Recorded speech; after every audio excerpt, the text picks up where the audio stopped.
Por la señal de Santa Cruz de nuestros enemigos, líbranos, Señor Dios nuestro, en nombre del Padre, del Hijo y del Espíritu Santo. Amén. Señor mío y Dios mío, creo firmemente que estás aquí, que me ves, que me oyes.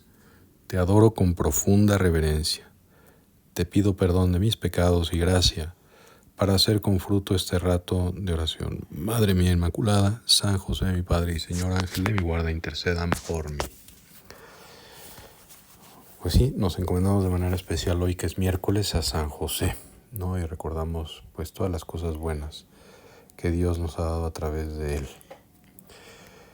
Y hoy quisiera que consideráramos la primera lectura para hacer nuestra meditación. Estamos leyendo en estos días el libro de Esdras, ¿no? Esdras era un sacerdote del Antiguo Testamento, era un escriba que vivió en el siglo V antes de Cristo, ¿no?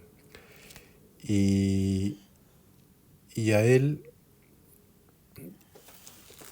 y al líder político Nehemías se les concedió la tarea de reconstruir la ciudad de Jerusalén y especialmente el templo de Jerusalén cuando llegó a su fin el exilio en Babilonia, ¿no? Y es muy interesante la interpretación que hace el Antiguo Testamento en general y por supuesto Esdras en particular sobre las razones que llevaron al exilio al pueblo de Israel, ¿no? Qué fácil es a la hora de ir pasando las páginas del Antiguo Testamento constatar que la historia de la salvación que allí se puso por escrito tiene como dos movimientos o tres, ¿no? Por un lado, la bendición de Dios en primer lugar, ¿no? La concesión de la tierra, por ejemplo, de la tierra prometida, el éxodo, la creación. Luego viene el pecado. En tercer, como segundo movimiento, el pecado del hombre, el pecado del pueblo. Y luego viene el castigo, ¿no? El castigo de Dios, que generalmente es pues una especie de como de abandono de la gracia, con el fin, y esto es muy importante que lo entendamos así, de corregir al pecador, de corregir al pueblo de Dios, para finalmente terminar con el regreso de la gracia y de la bendición, ¿no?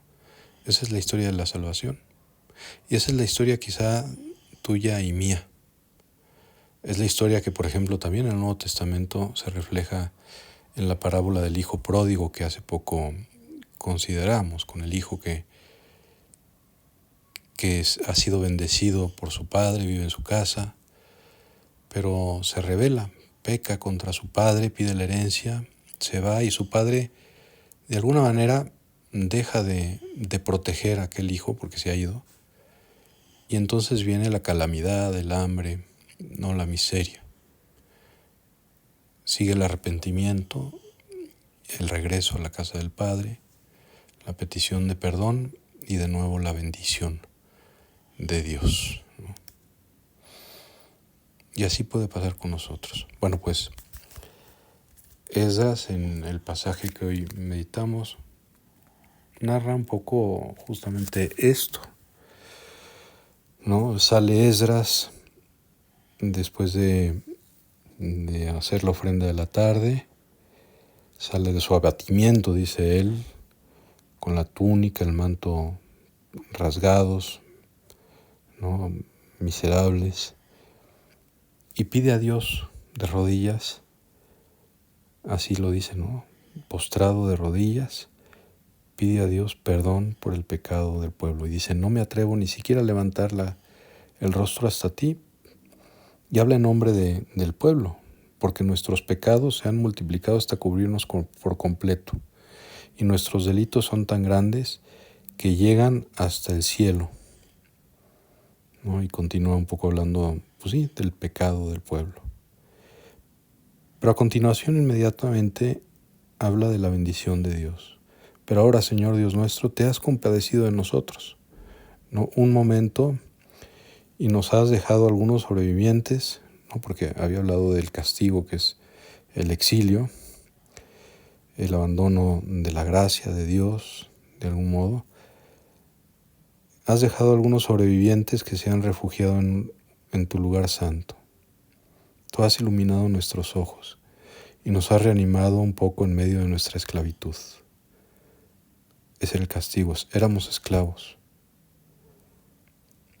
pero no nos abandonaste, sino que finalmente nos otorgaste el favor de los reyes de Persia que pues nos perdonaron la vida y nos permitieron levantar de nuevo el templo, ¿no? Esto yo creo que es importante, por ejemplo, entenderlo para comprender lo que quizá está sucediendo en muchos de nuestros países, ¿no? Vemos cómo conforme la gente se va alejando de Dios, se acerca al pecado, ¿no? Las sociedades que reniegan de sus raíces, por ejemplo, cristianas, ¿no? Y empiezan a vivir cada vez más profundamente en el pecado, al grado de exaltar el pecado y reprochar la virtud. Y lo que viene es quizá lo que estamos sufriendo, ¿no? Una cultura de la muerte, donde se alaba el aborto, se reprocha a los que defienden la vida, se promueve la eutanasia, una cultura de muerte donde pululan, crecen los corruptos, los criminales, la droga cobra sus vidas. También, ¿no? Se empieza a ver la droga como algo normal, bueno, ¿no? En muchos círculos. Y bueno, ¿qué podemos esperar de ahí? Pues más corrupción, más muerte, ¿no? Más desastre, ¿no? En el fondo porque nos hemos dejado de regir por la moral natural, que es la moral que Dios ha querido poner en nuestro corazón, y mucho menos queremos escuchar la moral que nuestro Señor y la Iglesia nos enseñan, ¿no? Que es garantía de orden, garantía de, pues sí, que protege a los más desfavorecidos, a los más necesitados, a los que no se pueden defender por sí mismos. Y bueno, estamos sufriendo las consecuencias, ¿no? Quizás es hora y mucha gente así lo ve y mucha gente así lo hace, de como Esdras, ya que nosotros todos, ¿verdad? Somos pueblo sacerdotal, participamos, todos los laicos también, del sacerdocio, ¿no?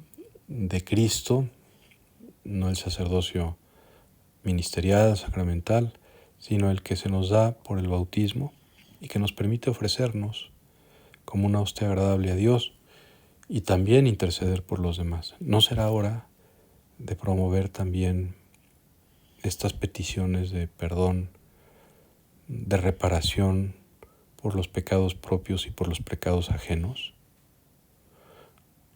¿No será la hora de que nos pongamos las pilas como cristianos y volvamos a valorar el ayuno, el sacrificio, para implorar de Dios su perdón y que así la gracia de Dios nos transforme y transforme tantas vidas que tienen tanta necesidad de conversión?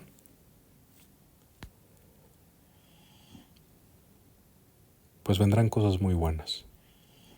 Si pedimos mucho, si difundimos el Evangelio, si expiamos nuestros pecados y los pecados de los demás, si le damos alegrías, ¿no?, al Señor, que quiere ver que aprovechamos su gracia, que nos alegramos por su amor. Te doy gracias, Dios mío, por los buenos propósitos, afectos e inspiraciones que me has comunicado en este rato de oración. Te pido ayuda para ponerlos por obra. Madre mía Inmaculada, San José, mi Padre y Señor, ángel de mi guarda, intercedan por mí.